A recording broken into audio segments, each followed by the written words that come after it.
단순히 시간적으로 가장 먼저 태어났다고 해서 적장자가 될 수는 없습니다. 시간적으로 앞서 나왔지만 장자권을 경홀히 여겼던 에서가 팥죽 한 그릇에 야곱에게 장자권을 넘겼듯이 말입니다. 마찬가지로 이더리움이 스마트 컨트랙트 플랫폼을 표방하는 블록체인을 가장 먼저 만들었기 때문에, 또는 비트코인 캐시가 하드포크를 가장 먼저 했기 때문에 비트코인의 적장자가 되어야 할 이유는 없습니다.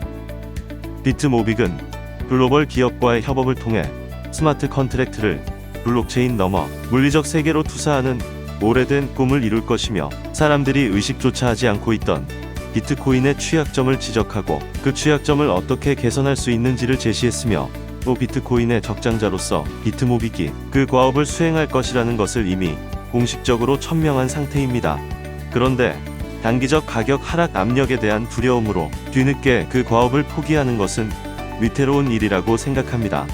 마치 아들이 포도주에 취해 벌거벗은 노아를 보고 알몸을 덮어드리려다가 부엌에 끓고 있는 팥죽이 생각나 벌거벗은 아버지를 내팽개쳐두고 나가는 모습과도 같습니다. 코인판에서 저기 가격이 폭락하는 것을 우스갯소리로 사나이 테스트라고 부르는데, 저는 고래사냥 때문에 단기적으로 모빅 가격이 폭락하는 것을 적장자 테스트라고 부르고 싶습니다.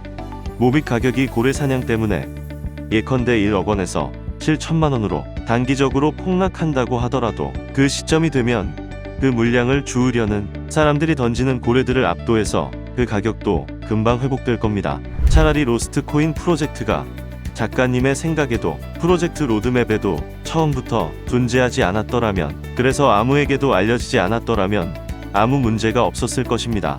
또는 로스트 코인에 대한 통찰 그 자체에 근본적인 논리적 결함이 있어서 해당 아이디어 자체를 철회해야 한다거나, 고래사냥 프로젝트가 모빅 프로젝트 자체에 치명적인 타격을 준다면 그 경우에도 역시 철회하는 것이 좋겠죠. 그러나 로스트 코인과 고래잡이는 작가님이 하드포크를 처음 구상할 때부터 계획 속에 있었고, 비트모빅의 이름 그 자체를 결정한 핵심 아이디어이기도 하며, 이 프로젝트를 비난하고 조롱하는 사람들을 포함한 모든 사람들에게 이 사실들이 공개되어 있습니다. 비트모빅의 이름에는 정체성과 앞으로 나아갈 길과 받은 사명이 모두 담겨 있습니다. 이름은 정체성의 반영이고, 사람들은 그래서 아이의 이름을 짓는 과정을 엄중히 받아들여 왔습니다. 아담이 가장 처음 받은 임무도 동물들의 이름을 지어주는 것이었죠. 물론 로스트 코인 프로젝트를 포기하는 것은 여전히 충분히 선택할 수 있는 옵션입니다. 그러나 그 경우에는 새로운 정체성에 합당하도록 이름을 다시 바꾸어야 하고, 아브람이 아브라함으로 바뀌는 것이 아니라 백주 대낮에 아브라함을 아브람으로 되돌려 후퇴하는 개명 과정이 될 것입니다. 비트모빅 프로젝트의 단계가 피 흘림이 없이는 다음 단계로 넘어갈 수 없다는 것을 보여주고 있습니다. 애초에 모태민 작가님이 본인의 몫을 결국 완전히 내려놓고 본인이 하나도 갖지 않겠다는 가장 큰 희생, 가장 큰 결심을 하지 않았더라면 우리 모두는 지금 이 자리에 있지 못했을 겁니다. 왜 못했냐? 이 예수님의 고백이 나오는데, 정작 이 길밖에 없는 건가? 이게 내가 너무 넘기가 어려웠던 거지. 정말 나는 못 가져야 되는 건가? 정말 내가 포기해야 되는 건가? 이 길은 가고 싶지 않았던 거지. 나마저도. 왜냐하면 why? 내가 왜 해 근데?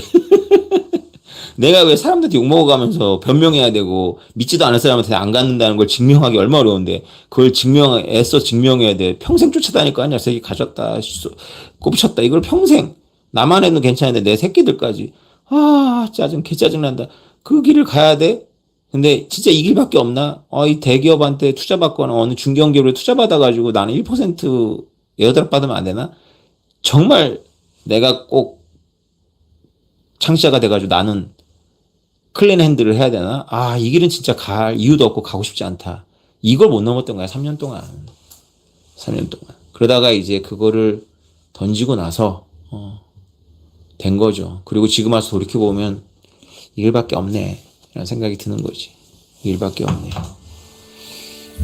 그리고 그 다음 1차 락업에 피를 흘리신 모빅 고래분들이 없었더라면 에어드랍을 받지 못했던 수많은 신규 모비커들이 안심하고 들어와 자기 돈으로 모빅을 구입하면서 이렇게 빠른 가격 상승을 견인할 수 없었을 겁니다.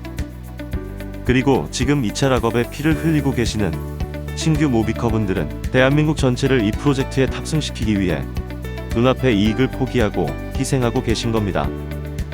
그리고 고래사냥은 전 세계를 이 프로젝트에 탑승시키기 위하여 비트모비기 비트코인의 적장자로서 대한민국이 미국 제국, 나아가 서구 문명에 입양된 적장자로서 합당한 자격이 있으며 그에 걸맞는 상징적이고 도덕적인 의무와 책임을 짊어질 것이라는 것을 보여주는 희생입니다.